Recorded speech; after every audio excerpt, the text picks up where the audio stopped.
Hello दोस्तों, bloody Sunday YouTube channel पर आपका स्वागत है।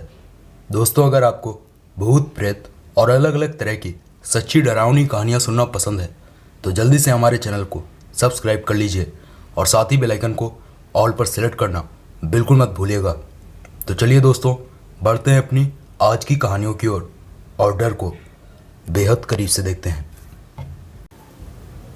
मेरा नाम अमित है। ये मेरे साथ घटी बिल्कुल सच्ची घटना है। ये बात 5 साल पहले की है। मैं कोटक में रहता हूँ। उस दिन शाम का वक्त हो रहा था। मैं अपने घर पर अकेला ही था। दरअसल मेरी माँ पापा के साथ उनके मायके गई हुई थी और मेरी दादी की पिछले साल ही हार्ट अटैक से मौत हो गई थी। खैर, मैं अभी अपनी कहानी पर आता हूँ।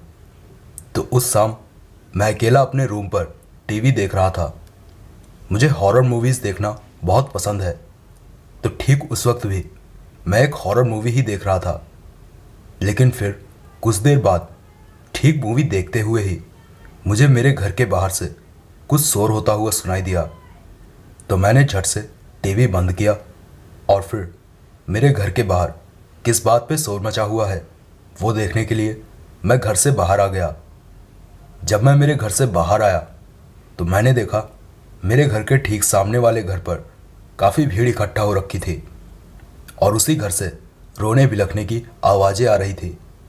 तो वहाँ क्या चल रहा है और किस बात पर वो लोग रो रहे थे वो पता करने के लिए मैं भी उसी घर की तरफ चल दिया।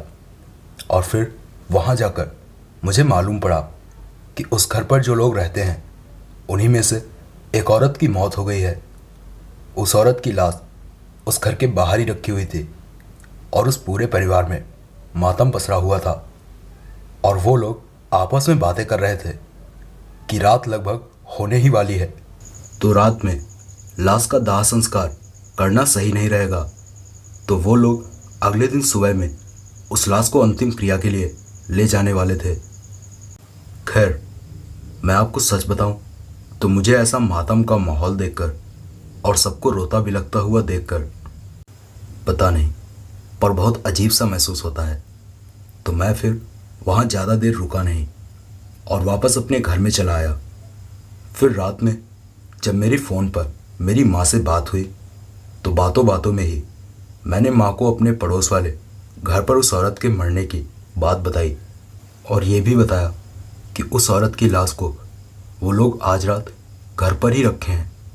तो मेरी बातें सुनकर माँ ने फ़ोन पर ही मुझसे कहा कि बेटा, आज रात तुम सोने से पहले अपने तकिए के नीचे एक लोहे का चाकू जरूर ध्यान से रख लेना। माँ की उस बात पर मैंने माँ से पूछा कि वो किस लिए माँ? तो मेरी माँ ने बताया कि बेटा अमित, जब तक कि मरने वाले की लाश का दाह संस्कार नहीं किया जाता है, मतलब कि जब तक उस लाश को जलाया नहीं जाता है, तब तक उस मरने वाले की आत्मा अपनी लाश के आस पास ही भटकती रहती है और वो आत्मा एक नए शरीर पर कब्जा करने की तलाश में रहती है।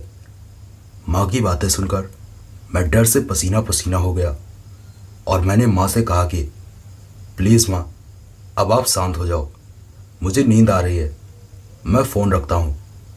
और फिर इतना कहकर मैंने फ़ोन रख दिया। रात काफ़ी हो चुकी थी, घर पर लाइट नहीं थी, तो मेरे कमरे में भी काफ़ी अंधेरा हो रखा था। बिस्तर पर लेटे लेटे ही मैं सोने की कोशिश कर रहा था, मगर माँ की बातें सुनने के बाद मुझे नींद नहीं आ रही थी। और तभी मुझे याद आया कि माँ ने सोने से पहले अपने तकिए के नीचे चाकू रखने को बोला था। तो मैं फ़ोन की फ्लैश लाइट ऑन करके भागकर किचन में गया और किचन से एक लोहे का चाकू लेकर भाग के अपने बिस्तर पर आ गया और वो चाकू मैंने अपने तकिए के नीचे रख लिया। और फिर बिस्तर पर लेटे लेटे ही कब मेरी आंख लग गई मुझे पता ही नहीं चला।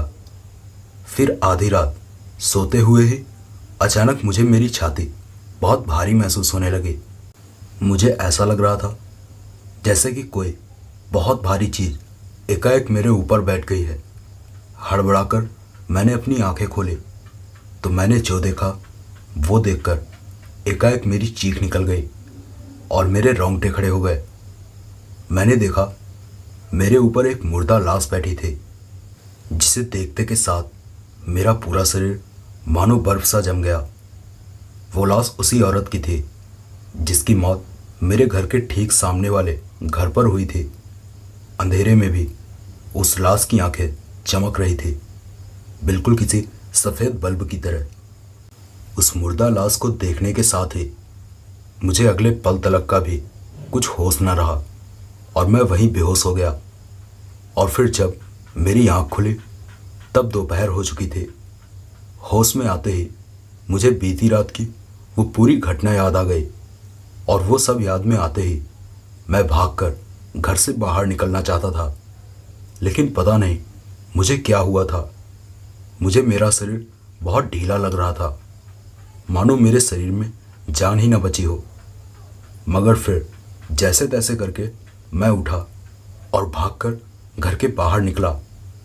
घर के बाहर जब मैं लोगों के बीच पहुंचा तो मुझे मालूम पड़ा कि उस औरत की लाश का दाह संस्कार कर दिया गया है। सच बताऊं तो मुझे आज तक समझ नहीं आया कि वाकई में उस रात मेरे साथ हुआ क्या था। क्या वो सब बस एक छलावा था, या फिर वाकई उस रात वो लाश मेरे शरीर पर कब्जा करने के लिए आई थी। पता नहीं, पर जब मैंने इस बारे में मेरी माँ को बताया तो मेरी माँ का मानना था कि अगर उस रात मेरे तकिए के नीचे वो चाकू ना रखा होता तो शायद आज मैं जिंदा ना होता। खैर जो भी हो, मुझे इस बात की तसल्ली है कि आज मैं जिंदा हूँ और उस रात मेरे साथ हुए इस वाक़े को आप तक शेयर कर पा रहा हूँ। तो दोस्तों, ये थी मेरे साथ घटी बिल्कुल सच्ची घटना। मेरा नाम हेमंत है। यह मेरे साथ घटी बिल्कुल सच्ची घटना है। ये बात तब की है जब मैं अपने दोस्त प्रशांत की शादी में जा रहा था।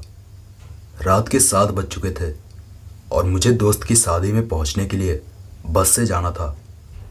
लिहाजन मैं बस पकड़ने के लिए गांव के बस स्टॉप पर पहुंचा।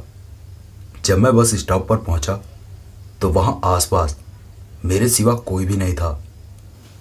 मैं वहीं बस के आने का इंतज़ार करने लगा। मैं बस का इंतज़ार कर ही रहा था कि तभी मेरी नज़र वहीं बस स्टॉप पर एक लड़की पर गई।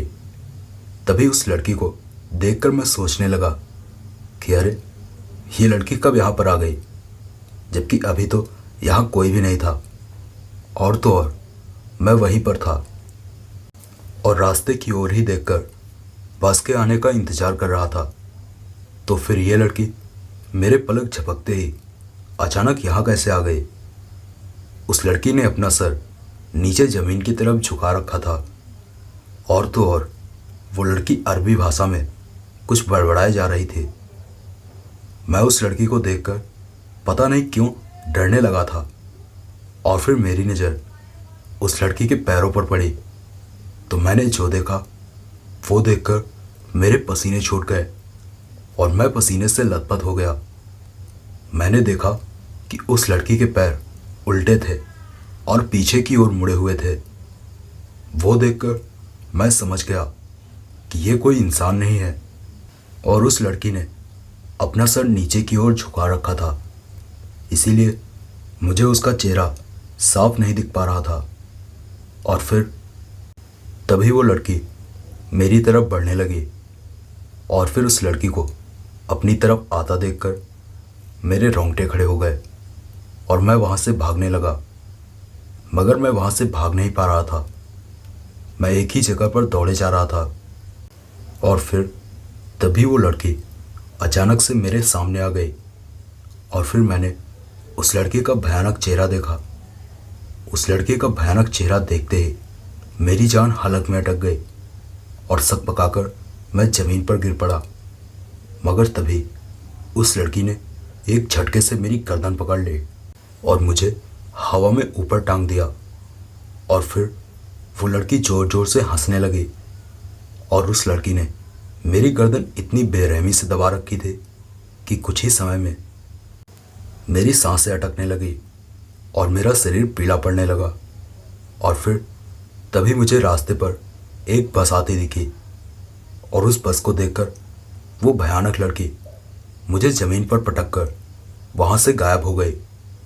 बस ड्राइवर ने भी उस भयानक लड़की को देखा था और उसने फ़ौरन वहीं बस रोकी और मुझे बस में बिठाकर उसने बस को फुल स्पीड में उस जगह से आके निकाल दिया।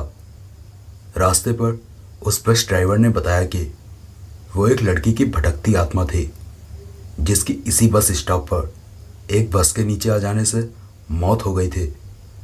तब से उसकी आत्मा इसी बस स्टॉप पर भटक रही है, मगर बस को देखकर वो लड़की की आत्मा गायब हो जाती है।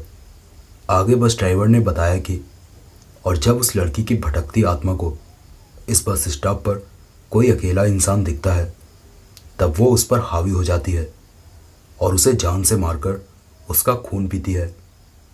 उस बस ड्राइवर की बात सुनकर मेरे रोंगटे खड़े हो गए और फिर मैंने मेरी जान बचाने के लिए उस बस ड्राइवर को धन्यवाद कहा।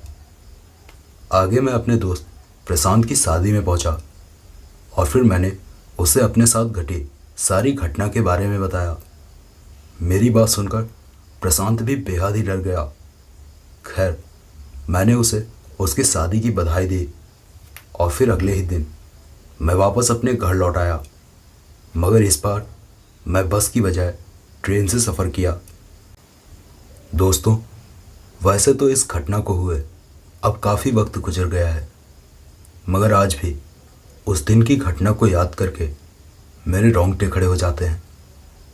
तो दोस्तों, ये थी मेरे साथ घटी बिल्कुल सच्ची घटना।